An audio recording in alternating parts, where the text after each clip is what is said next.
The Texans offense ready to go here for their next drive. This offense, Charles, had a strong first half throwing the football, at least in terms of yardage, but that hasn't translated so far on the scoreboard as they begin the third quarter here, trailing and looking for a little momentum. Yeah, you're right about that because, let's face it, in the first half, most of their focus was in the passing game. And to their credit, resulted in a healthy amount of yardage. So I would think that at halftime, they're going to anticipate that defense loosening up a little bit to try and cover the passing lanes. They've got to get the running game going, and there should be some gaps to run through now. No gain on the play there, second down. And as a defensive end, getting off the ball quickly, swarming to the football, making a tackle, that's what we saw right there. Yeah, that's what their job is, and really a lot of the time they have to throttle back a little bit in the run game because those defensive ends are like in a... And he's taken down. This will be a Brown sack. Myles Garrett able to get in there for his second sack of the afternoon. He's the NFL sack leader coming into the game, and now that's 2 more that he's added to his total. He wants some separation from spot 1 and 2 in that sack category.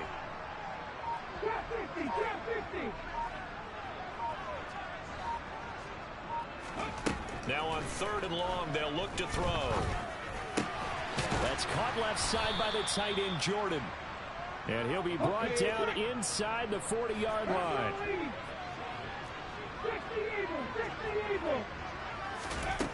They'll set up a throw. He'll rifle this one deep right side. And it's incomplete. They cannot convert, and they turn it over. So they've gone for it twice now on 4th down in this game, and both times unsuccessful. I wish we could hear the headsets now between the head coach and the offensive coordinator. Now that they're 0 for 2, if they get into a 3rd situation, head coach might say, hey, you got anything for this one? Might get radio silence back. There's the stiff arm, and they bring him to the ground just shy of midfield. 68 yards rushing now on 8 carries for him so far. We don't talk about it very often, but sometimes there's a dip in intensity when you start the second half, which can manifest itself in some sloppy tackling. And how about right there? He ran right through that weak tackle attempt. And he is tackled inside the 40, not quite to the 35. 14 yards, and it's a Cleveland first down.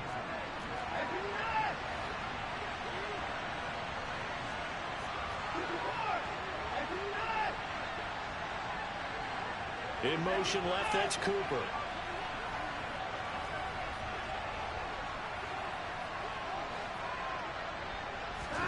On 1st down, Watson. Going out wide, finds Chubb. And they'll get 8 out of this.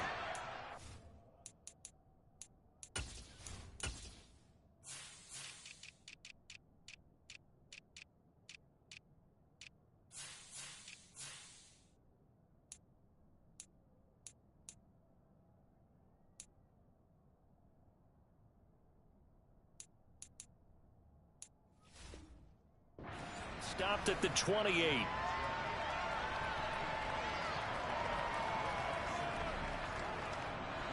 Only needing 2 yards on 2nd down. Chubb on the counter. And he'll be brought down at the 21, just shy of the 20 in the red zone. 7 yards there and a first down. We use the word relentless a lot with guys who are aggressive on the field. In this case, it really fits, doesn't it? How about his ability to break tackles and his feet never stop moving? They run again on 1st down, Chubb. And the result here, a pickup of 8. Leaves him with 2 to go on 2nd down. Well, you certainly have to give a little credit here because they're playing this game now at their pace. This is ball control football, sustained runs, taking their time, and making it work. 8 yards the tally on that 1st down run. Here's 2nd and 2. They run it again with Chubb. I think we're seeing the effect that runs like that are starting to have on this game. They're a little bit slower, that front 7 reacting to the football, almost like body blows in boxing, slowing them down, and they're really starting to take over in this game. So not quite a 1st and goal. It's 1st and 10 from the 10. Up the middle, it's Chubb. And he'll take it into the end zone for a Browns touchdown. Nick Chubb Hitting double digits with his 10th rushing touchdown on the year, as his guys are able to extend their lead. So it's a pretty good season he's putting together running the football. That now 10 rushing touchdowns on the year. And we know this is a passing league, and those numbers throwing the football, they seem to go up and up every year. But there's still something to having a reliable back you can count on in the red zone to bring things home for you. And that's what he's been doing all season long.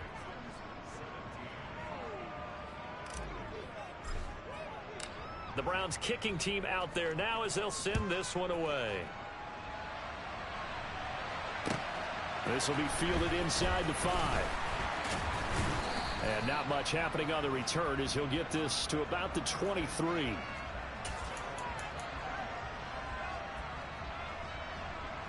Houston's offense already at the line, set to get going. And a drive that stalled out last time. Went for it on 4th, didn't get it. How does that translate here? I would imagine momentum's with the defense. Definitely with the defense, because anytime anyone goes for it on 4th down, that's telling you as a defense that you can't stop us. We don't think that you can.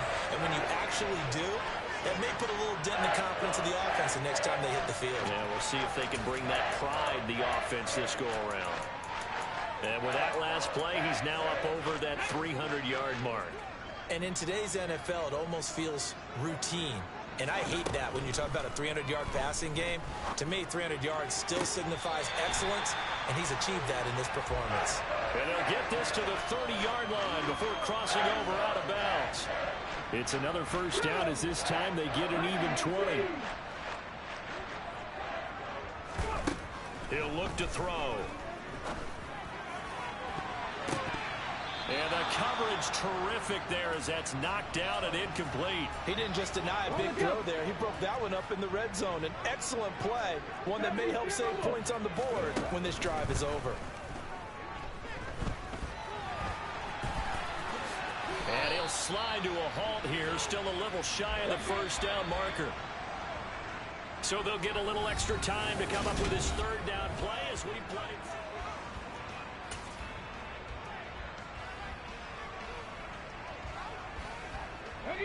Coming up here looking for 3 yards to pick up the first.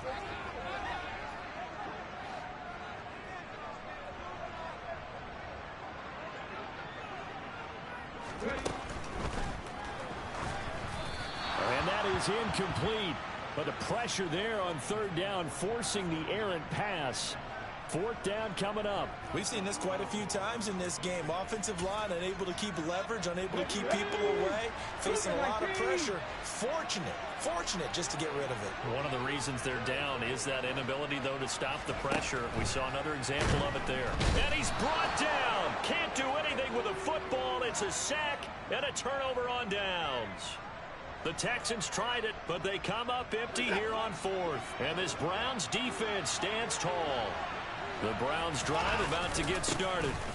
They begin this drive with Chubb. Big stop on the turnover on downs to get the football back, and now it's just all about salting this one away. Yeah, just slowly bleed the clock away. Clock's definitely on your side.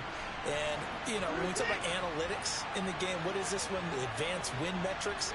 Because if you take care of the football here, bleed the clock down with about 95% chance. Oh, yeah, I'd say 95 or better. And I know you always say it, every coach does. It's just protecting the football at this point. And knowing that the defensive guys, they're coming after the ball more than they are the person. They want to knock it free. They'll run for it. Here's Chubb. And getting this just shy of midfield, they'll spot it at the 49.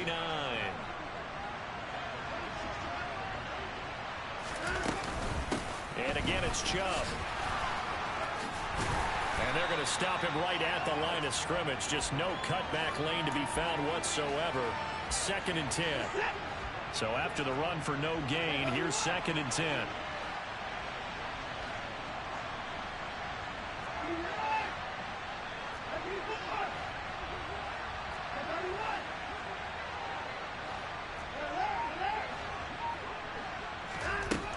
Watson now to throw.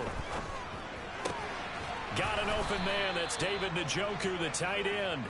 And he'll be brought down on the other side of midfield at the 43.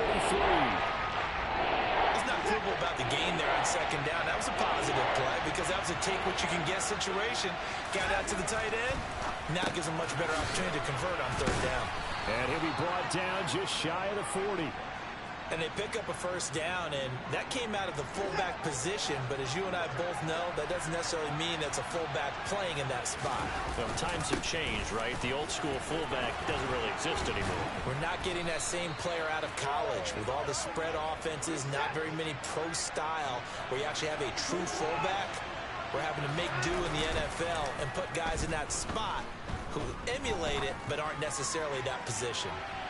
Now a throw to the end zone on first down, but it winds up incomplete. Well, it looked like a march to the end zone has hit a momentary roadblock with that incompletion. No need to panic. They just got to come up with a high percentage play call and see if they can get their offense back on track. They go with Chubb on second down. And he'll take this down just shy of the 25-yard line. They do get a couple, but they'll be left staring at a 3rd and 8 coming up. Brandon, I've got to think this offensive line has got some smiles on its faces. And I know it sounds crazy, but they practiced for this back in training camp. They knew they'd be in situations where there'd be extra defenders in the box coming after them, trying to keep them from locking down a game. Right now, they want to show the world they're up to the challenge.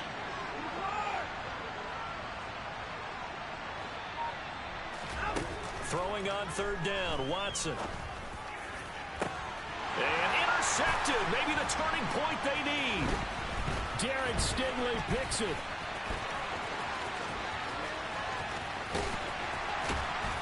And the Texans are going to take possession of the football. Down under 2 minutes to go in this football game.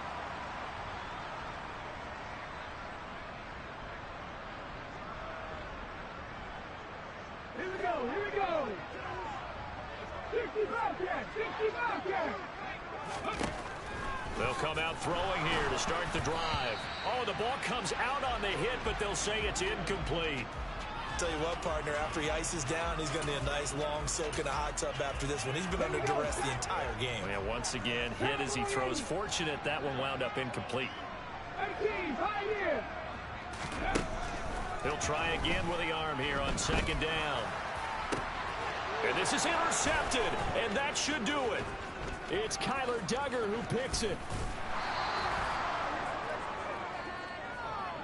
He's had a fantastic rookie season, made a lot of lovely throws, but that wasn't one of them. Well, we got to give him one, don't we? I mean, with the year he's having, a lot easier for he and his teammates to accept that throw, because for the most part, what they've seen, it's been pretty sensational. And the stop here will come at the 38-yard line. An ideal down and distance to try to finish this thing off. 2nd and inches. A give. This is Chubb. And he's going to have to protect the football and take his lumps here at this stage of the game as they stop him behind the line.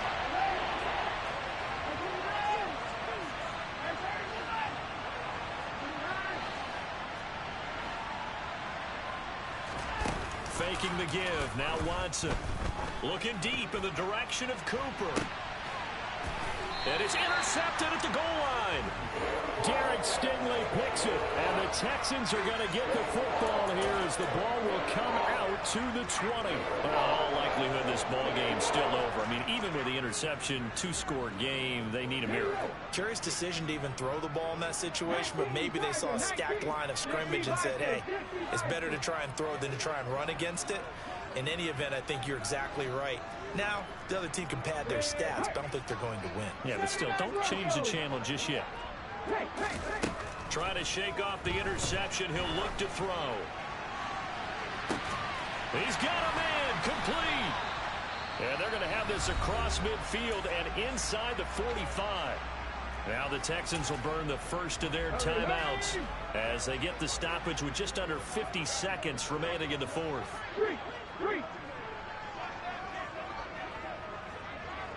Mustang 19. Warrior 17. Panther 11. Back to throw now on first down.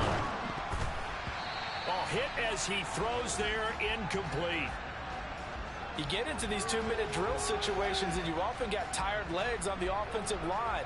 But these defenders, they've been rotating in and out, and they're a little bit fresher and quicker.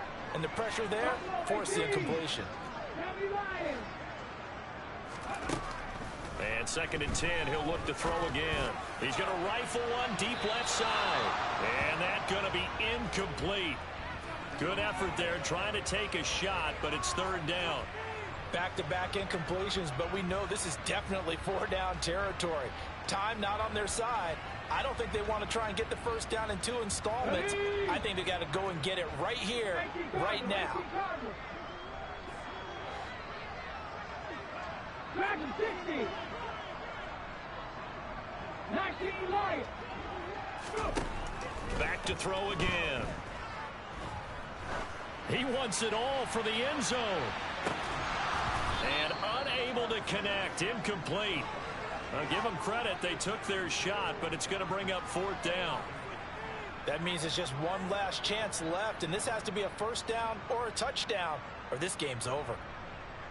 Get it. Bronco lead. 19 tight. 19 tight. 70 Ranger. 70 Ranger. 18 Rattler. 18 Rattler. Got to try it here. He's back to throw.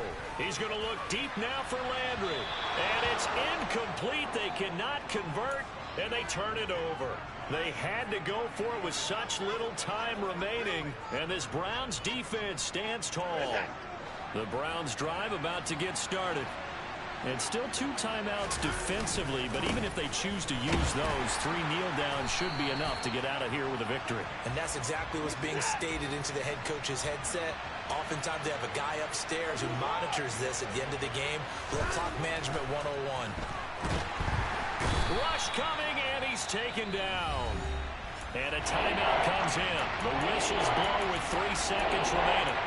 Now Charles dealing with a 3rd and long. Will have to try to go back to the air again, and this time avoid the sack. Certainly hard to try to establish momentum when all you're doing is going backwards, not protecting the passer, and he gets dumped on his backside. Oh, he's going to go for it all. And that will be incomplete. Well, they weren't scared to let it fly, but it falls to the ground and